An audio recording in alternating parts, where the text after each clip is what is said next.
ରୂପକ ମଙ୍ଗରେ ଗଙ୍ଗାରେ କଣ ହବ? ତେଣୁ ଜୀବନ ମୁକ୍ତ ଥରେ ଗୁରୁ ଯଦି ଭିତରେ ପ୍ରତିଷ୍ଠା ହେଇଯିବେ ଜୀବନ ମୁକ୍ତ ହେଇଯିବ। ଜନ୍ମ ମୃତ୍ୟୁର ରହସ୍ୟ ଭେଦ କରି ଜନ୍ମ ମୃତ୍ୟୁର ଊର୍ଦ୍ଧ୍ୱକୁ ଚାଲିଯିବ ଜୀବ। ତେଣୁ କଣ କହିଲା? ଅଳ୍ପ ସୂତ୍ରରେ ଗୁରୁଙ୍କୁ ଆ ଭିତରେ ପ୍ରତିଷ୍ଠା କରିଦେବା, ସବୁ କାମରେ ତାଙ୍କୁ ଲଗେଇଦେବା, ସବୁ କାମ ବେଳେ ତାଙ୍କୁ ସ୍ମରଣ କରିଦେବା। ବିଛଣାକୁ ଗଲାବେଳେ ସ୍ମରଣ କରି ମୁଣ୍ଡିଆଟି ମାରିଯିବା, ବିଛଣାରୁ ଉଠିଲା ବେଳେ ତାଙ୍କୁ ସ୍ମରଣ କରି ବିଛଣାକୁ ଯଦି ମୁଣ୍ଡିଆଟି ମାରିଯିବା ସ୍ମରଣ କରିଯିବା, ଆମ ଶୋଇବା ତାକୁ ଲାଗିଲା ନା ନାହିଁ? ଆମ ଶୋଇବା ଭିତରେ ସେ ଅଛନ୍ତି ନା ନାହିଁ? ଆମ ପାଖରେ ଅଛନ୍ତି।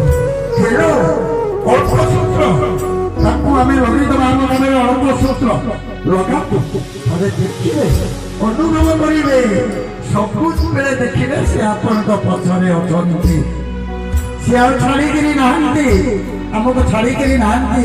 କାହିଁକି? ସେ ମୁହଁରେ ଖୋଲିକିରି କହିଦେଇଛନ୍ତି, ଆଜି ଯୋଉ କୃତ୍ରିମ ବସ୍ତୁକୁ ତୁ ନିଜର କରିଛୁ ସେ ତୋର ଥିଲା ନା ବର୍ତ୍ତମାନ ଅଛି ନା ଭବିଷ୍ୟତରେ ତୋ ପାଖରେ ଥିବ, କିନ୍ତୁ ତୋର ପିତା ଅତୀତରେ ଥିଲେ, ବର୍ତ୍ତମାନ ଅଛନ୍ତି, ଭବିଷ୍ୟତରେ ତୋ ପାଖରେ ଥିବେ।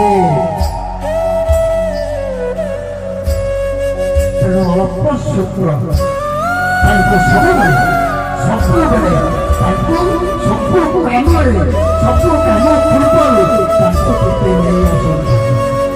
ଏ ଦେହର ଜୀବନର